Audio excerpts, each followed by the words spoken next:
영혼의 때를 준비하라 들어오신 여러분들을 환영하며 축복합니다. 찬송가 338장 부르시면서 예배를 시작하겠습니다. 내 주를 가까이 하게 함은 내 주를 가까이 하게 함은 십자가 진 같은 고생이나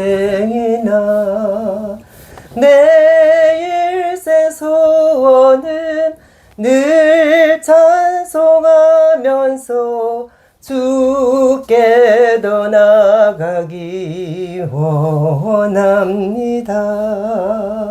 내 고생하는 거 엔야곱이 돌벽에 배고장 갔습니다. 꿈에도 소원이 늘 찬송하면서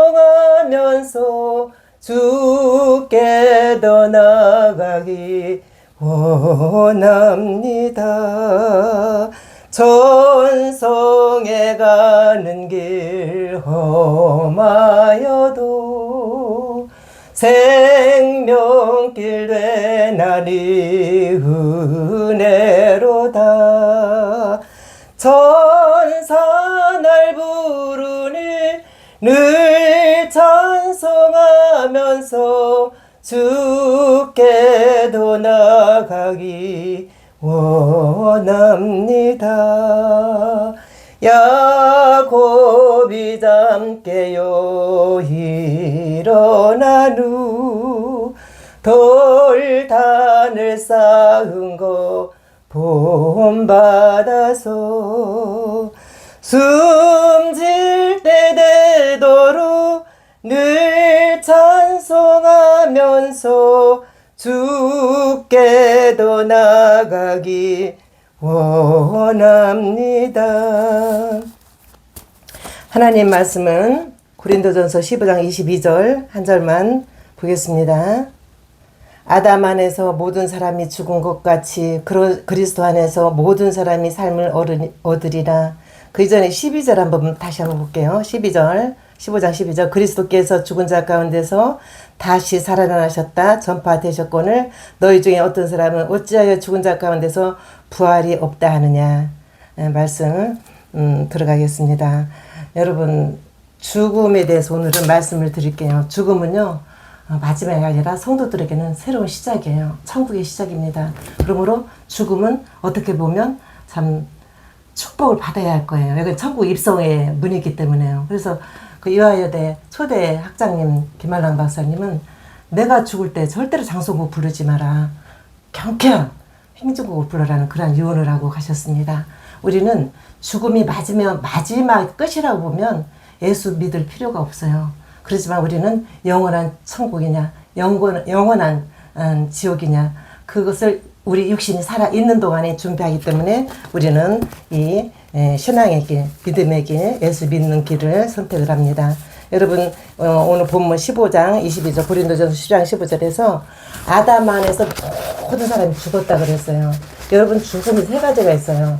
여러분 누구나 한 번 이 세상에 오면 한 번 가잖아요. 육체적인 죽음을 의미하는 거 첫 번째는. 그래서 누구나 70세에 죽든 90세에 죽든 100세에 죽든지 간에 한 번은 인생에 태어났다면 언젠가는 가는 날이 있습니다. 그게 1차적인 죽음이에요. 두 번째 죽음은 뭐냐면 우리는 말씀으로 창조가 되었고 지음을 받았고 하나님의 말씀으로 살아야 되는데 하나님과 나와의 관계가 완전히 단절된 상태예요. 예를 들어서 예수를 믿지 않거나 정말로 교회가 구원의 표시는 아니지만 예수님은 믿음으로 말미암아 구원을 얻는다 그랬어요. 구원이라는 것은 죄에 대한 구원도 있지만 영원한 심판, 영원한 그 천국이냐 영원한 심판이냐 둘 중에 하나인데 우리는 그 아름다운 천국을 가기 위해서 이제 살아가는데 아무리 제가 전도로 한 주에 한 번씩 나가지만은 강팍해요. 전도지도 아예 받지도 않습니다. 강팍한 심리들이 너무너무 많아요. 그래서 이 말씀을 받아들이는 사람은 이제 예수님을 믿겠지만 받아들이지 않는 사람은 어쩔 수가 없어요. 비가 아무리 장맛비가 많이 온다 한들 이제 큰 그릇에다 뚜껑을 덮어놓으면 물을 받을 수가 없듯이 우리의 마음을 오픈하고 주님을 무조건 믿기만 하면 우리는 구원을 주시는 거예요. 그래서 행동으로 우리가 구원함을 받는 게 아니라 우리는 예수님을 믿음으로 구원을 받습니다. 그래서 2차적인 죽음은 예수님과의 단절된, 하나님과 단절된 그런 상태를 얘기합니다. 세 번째 죽음은 뭔가요? 세 번째 죽음은 영원한 지옥이냐 영원한 천국이냐 둘 중에 하나예요. 영원이란 끝이 없는 것을 얘기하잖아요. 그래서 우리는 그리스도 주 예수를 믿으라. 그리하면 너와 내 집이 구원 얻으리라. 요한복음 3장 16절 많은 사람들이 암기하고 있는 성경 구절이고 중요한 구절인데요. 우리는 우리의 인류의 조상인 아담이 선악과를 따먹으로 인해서 우리가 낙원을 상실했어요. 완전히 죽음으로 갈 수밖에 없습니다. 하나님과 단절된 상태. 그래서 실낙원이 됐죠. 그래서 쫓겨난 상태에서 아담 안에서 하나님의 관계가 우리도 거의 그 아담의 후손이기 때문에 자자손손 죽음, 영원한 지옥을 맛을 봐야 되는 그런 상황이 있었는데 첫째 아담은 실패를 했어요. 선악과를 따먹었기 때문에. 둘째 아담인 예수님이 이 땅에 오셔서 당신이 육체적인 죽음을 맞이하셨고 또 3일 만에 다시 살아나셨습니다. 그래서 우리 예수님은 삶의 모델입니다. 예수님의 죽음으로 우리의 모든 성품을 죽이고 예수님의 부활로 우리도 육체까지 부활해서 하나님의 영을 사는 그런 삶의 모델이 우리 예수님이십니다. 그래서 첫 번째 아담으로 말미암아 내가 죽었지만 다시 나를 살리기 위해서 예수님께서 2000년 전 이 땅에 오셔서 구원을 완성을 시키신 분입니다. 그래서 우리가 예수님께서 2000년 전에 이 땅에 오셔서 그냥 평범하게 살지 않았어요. 정말 목수의 아들로 태어나고 마리아의 몸을 빌려서 이 땅에 태어났지만 그분은 한 번도 사람들에게 이렇게 칭송을 받아본 일이 없는 것 같습니다. 그래서 너무나 정말로 목수의 그 천민의 출신으로 또 마리아의 몸을 빌려서 이 땅에 태어났지만은 이제 모든 사람이 아담으로 말미암아 죽을 수밖에 없었던 것입니다. 요즘 지금 프랑스에서 올림픽 하잖아요. 여러분 양궁 할 때에 금메달 땄어요. 그러면 그 선수들만의 그게 특권인가요? 그게 아니라 대한민국 전체의 승리입니다. 그래서 막 환호를 치며 박수를 치면서 응원도 많이 했는데 이게 대표 원리라는 거예요. 비록 선수들이 잘해서 금메달을 땄지만 그것은 대한민국 전체의 기쁨이며 영광인 줄 믿습니다. 그와 마찬가지로 대표 원리가 있어요. 아담은 대표 원리로 인해서 죽음을 우리에게 가져다 줬지만 예수님 한 사람이 죽음으로 말미암아 모든 인류가 구원을 받는 그런 십자가로 말미암아 구원을 완성시키신 분이 우리 예수님이십니다.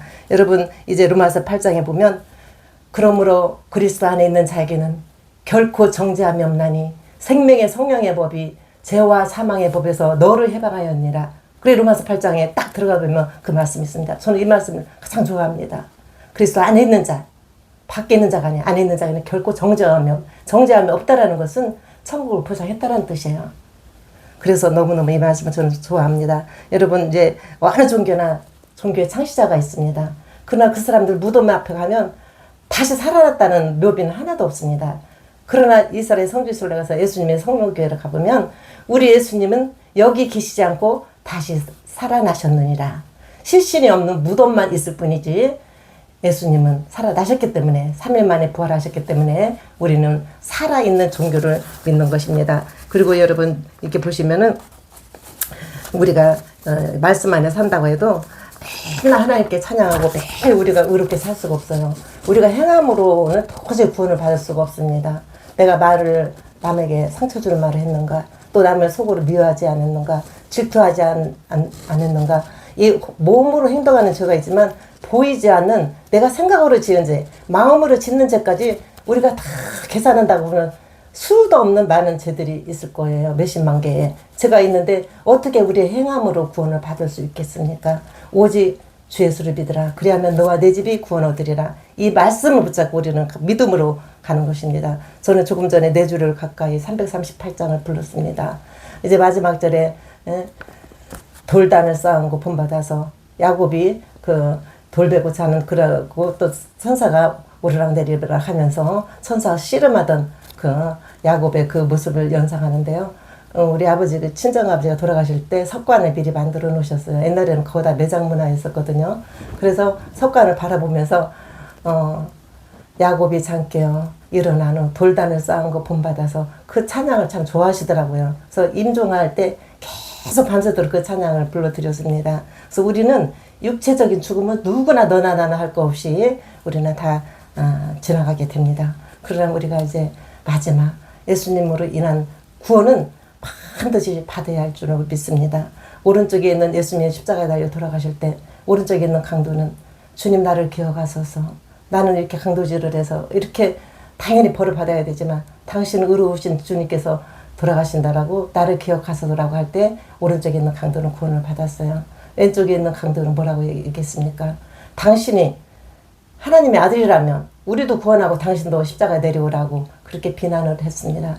여러분 그 사람은 정말로 한 것도 없고 자기 행위로 한 건 한도 없지만 정말로 자기 입술로 예수님을 신뢰하고 믿을 때에 그래 이제 너와 나와 함께 낙원에 가자라고 예수님께서 약속을 하셨습니다. 여러분 타이타닉을 저는 이렇게 뭐 기회가 되면 자주 보게 됩니다. 자주라기보다는 참 좋아합니다. 마지막 끝날 무렵에 많은 사람들이 거의 이제 배가 침몰되어서 사람들이 구조될 사람은 되고 보트 타는 사람 타지만은 마지막으로 침수돼서 죽어가는 사람을 향해서 바이올린 키는 분이 내 주를 가까이 하게 하면 십자가 진 같은 고생이나 그걸 바이올린을 끝까지 완전히 뭐 마지막까지 그거를 연주를 하는 거 보면 너무너무 은혜스러워요. 제가 좋아하는 찬송이기도 하지만은 죽음이 끝이 아니다라는 것을 눈에 보게 되니까 그 드라마를 참 좋아했습니다. 드라마라기보다 그게 실화잖아요. 타이타닉고 침몰된 것이. 그래서 우리는 정말 개인적으로 제가 좋아하는 거지만은 우리는 늘 찬송하면서 내가 힘들 때도 내 주님을 늘 가까이 하면서 주께로 더 나가기를 원합니다. 그 구절이 참 마음에 와닿잖아요. 그래서 우리는 요셉을 한번 보세요. 고난당한 예수님뿐만 고난당이 아니라 성경에 고난당한 사람이 요셉입니다. 많은 형들의 미움을 받아서 애굽으로 팔려갑니다. 노예로 팔려갑니다. 그 다음에 이제 정말 그 죄를 짓지 않았는데 이렇게 그 억울하게 옥에 갇히는 장면이 나옵니다. 그리고 그 다음에는 이제 옥에 있을 때 그래도 하나님의 은혜로 말미암아 술 맡은 관원과 떡 맡은 관원을 만났어요. 그래가지고 그 애굽의 왕의 꿈을 해석을 못하니까 많은 무당과 박수들을 청하여 물어봤지만 꿈 해석을 못하니까 이제 그 술 맡은 관원, 떡 맡은 관원이 추천을 합니다. 요셉이라는 사람이 감옥에 있는데 이 사람 아주 꽃 해몽을 잘합니다. 그래서 이제 그분들의 추천을 받아서 왕 앞에 갔을 때 꿈 해몽을 다 했어요. 그러고 나서 이 사람이 이제 요셉이 애굽 왕의 인정을 받아서 국무총리까지 됐습니다. 그 다음에 자기를 억울하게 애굽으로 팔았던 그 형들이 결국 애굽 땅에 와서 자기네들은 정말 이렇게 그 가난과 또 기근 때문에 먹을 것이 없을 때 무릎을 꿇고 머리를 조아리면서 요셉 앞에서 굴복하면서 곡식을 받으러 온 그러한 상황이 기록이 되어 있습니다. 그 모습을 볼 때는 하나님께서 고난만 주는 게 아니에요. 우리에게 천국을 보장해 주십니다. 하나님께서 주권적으로 인도하는 거예요. 모세도 마찬가지잖아요. 정말 바로왕의 그 핍박으로 말미암아 그 어린 아이가 박스 속에서 갇혀서 정말 물 위에 이렇게 둥둥 떠다닐 때에 바로의 눈에 띄어서 이제 바로는 왕궁에서 정말로 많은 좋은 교육을 받고 호강하게 자랐지만 자기 백성을 죽이는 바람에 애굽 사람이 막 실토를 하고 결국은 애굽에 있을 상황이 아니라서 도망을 갔습니다. 그래서 이들의 양을 40년 갇혔잖아요. 왕궁에서 40년, 그 다음에 이들의 양을 친 것이 40년. 그리고 80세 될 때 하나님께 콜링을 받고서 이스라엘 백성에 구출하게 된 그러한 지도자가 됩니다. 성경에 나오는 인물들이 다 행복한, 우리 사람으로 바라볼 때는 행복한 삶이 없었습니다. 고난받고 억울함 당하고 매맞고 옥에 갇히고 그러한 것을 말미암아 다 하나님께서는 마지막에는 해피엔딩으로 끝나는 그러한 것을 우리가 있게 됩니다. 그래서 우리가 그 시내산 와서 그 모세를 이제 불렀어요. 여기 땅은 거룩한 땅이니 신을 벗으라 그랬어요.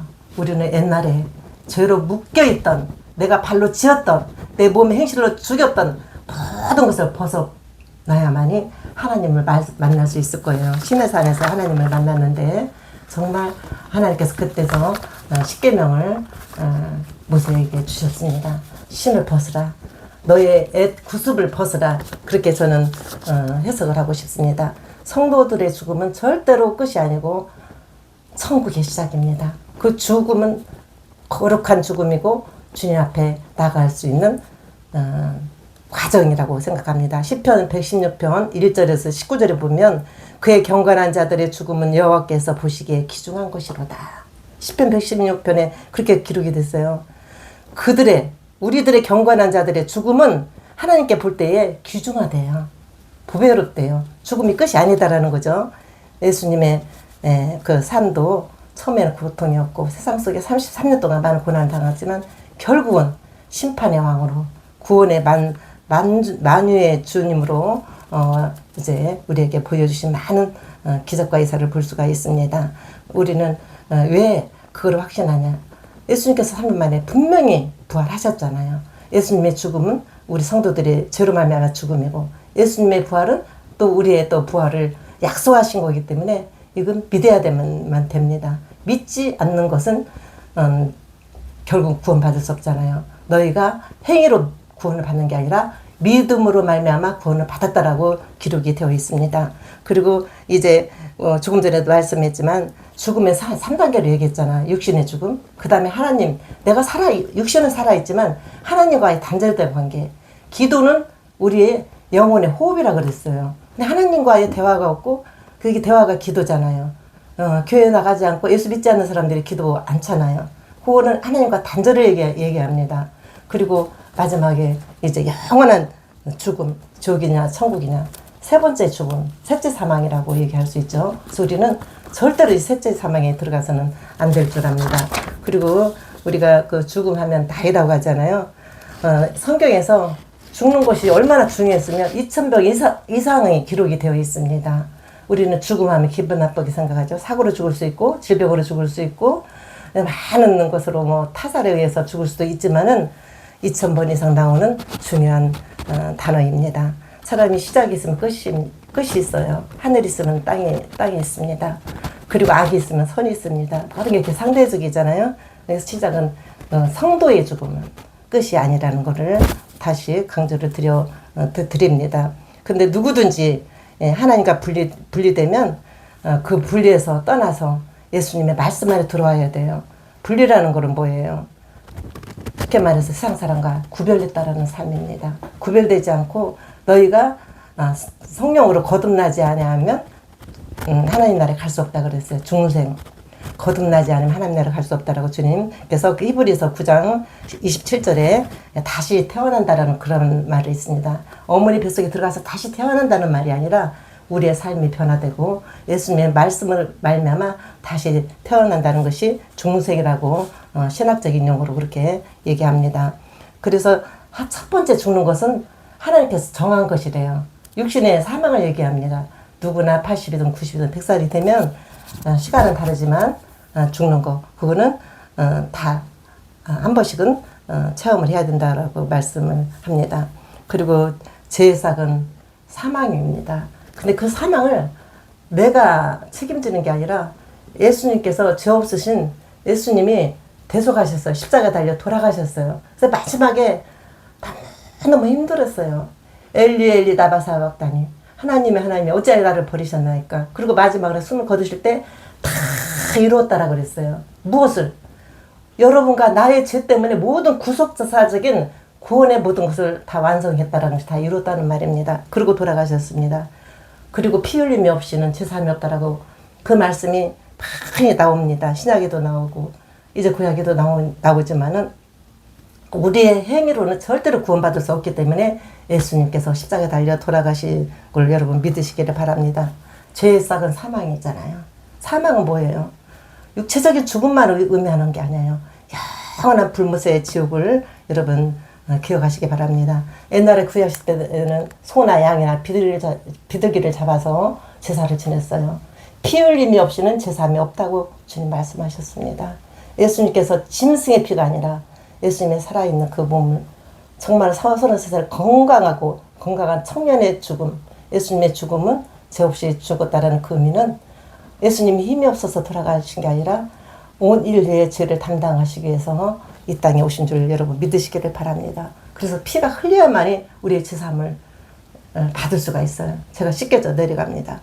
여러분, 예수님, 아담은 그림자예요. 율법은 그림자예요. 예수님은 실체입니다. 그림자 실체는 완전히 다르잖아요. 그림자는 그림자일 뿐입니다. 예수님은 정말로 우리 성도의 전혀 천국 들어갈 수 있는 단 100의 1%도 가능성이 없는 우리들의 에게 구원을 주셨습니다. 우리들의 삶의 모델이 되셨습니다. 예수님의 죽음으로 말미암아 우리의 모든 나쁜 행실을 죽이고 예수님의 부활로 말미암아 우리의 영혼은 또 하나님 나라의 입성이 되고, 그래서 우리는 고린도서 15장 22절 그 말씀을 한번 제가 볼게요. 여러분, 부활이 없다면 우리가 예수 믿을 필요가 없어요. 교회 가면은 시간, 또 헌금, 또 뭐 전도 많이 하는 것이 있습니다. 그런 모든 것에 얽매일 필요가 없고 자유롭게 살아야 되는데 왜 우리가 힘든 것을 선택을 했을까요? 부활이 없다면 우리는 예수님 믿을 필요가 없어요. 죽은 사람 우리는 믿을 필요가 없거든요. 왜? 죽은 사람은 나를 위해서 해줄 수 있는 것이 없거든요. 그래서 조금 전에도 말씀드렸지만 아무리 정말 종교 창시자들이 많이 있지만 그분들이 다시 살아났다는 부활의 사건은 없습니다. 오직 예수 그리스도만 부활을 이루셨습니다. 여러분, 예수님께서는 부활의 첫 열매가 되셨다 그랬어요. 여러분, 여기 이렇게 꽃꽂이를 해놨지만 이런 꽃들이 있으면 나중에 열매를 맺잖아요. 열매가 없으면 나중에 심을 수가 없잖아요. 그 씨가 없기 때문에 심어도 어떻게 할 수가 없잖아요. 씨가 있어야만이 거기서 싹이 트고 잎이 나고 꽃이 피는 것처럼 예수님께서는 부활의 첫 열매가 되셨다 그랬어요. 꽃이 피어야만 열매를 맺잖아요. 그 때문에 부활의 첫 열매가 되셨기 때문에 우리는 정말 예수님을 믿는 자들에게는 모두 다 구원을 주셨다는 거예요. 구원이라는 것은 우리가 영적인 구원, 천국을 얘기합니다. 그리고 예수님께서는 바울 사도가 이 고린도전서를 쓴 저자인데 바울 사도가 뭐라고 얘기했냐면, 내 안에 예수님은 다시 사심에 대하여 분명히 믿음 있는지를 내게 사는 것이 그리스도이니 죽는 것도 유익함이라. 내가 사는 것은 내가 사는 게 아니라 예수님이래요. 그리스도래요. 그리고 죽는 것도 유익하다래요. 유익하다라고 기록되어 있습니다. 여러분, 죽음하면 안 됐어 하고 눈물을 흘리고 부정적으로 생각하지만 그리스도인의 죽음은 영원한 천국의 시작이기 때문에 우리가 슬퍼할 필요가 없어요. 우리가 그분을 정말 천국 들어가는 행진곡을 부려야 될 줄로 압니다. 그래서 우리가 첫 열매 되신 예수님이 우리의 삶의 모델입니다. 영원히 죽지 않는 정말 그런 몸으로 살아간다라고 고린도전서 6장 14절에도 기록이 되었습니다. 그래서 항상 우리는 부활을 생각할 때 또 우리 예수님을 대표적인 종교라기보다도 이거는 필수지 내가 선택사항이 아닙니다. 왜? 영원한 영벌이냐 영원한 영생이냐 둘 중에 하나인데 뭐를 선택하실까요? 여러분, 천국을 선택해야 되지 않을까요? 그래서 우리에게 천국을 선택하는 것은 우리 육신이 살아있는 동안 준비하는 기간입니다. 그래서 오늘은 죽음에 대해서 제목이 어떻게 죽을 것인가 그런 주제를 가지고 말씀을 드려서 고린도전서 15장 22절에 말씀을 드렸는데, 아담 안에서 모든 사람이 죽은 것 같이 그리스도 안에서 모든 사람이 삶을 얻으리라. 이 말씀이 요절입니다. 우리는 예수 안에서 이제 다시 사는 제2의 인생이 됐습니다. 제1의 아담은 죄로 말미암아 실패를 받지만 제2의 아담인 예수님은 십자가로 죽으셨고 3일 만에 부활하셨습니다. 마지막 4주를 가까이 1절만 한번 부르고 마칠게요. 가사를 생각하시면서 내 주를 가까이 하게 함은 십자가 진 같은 고생이나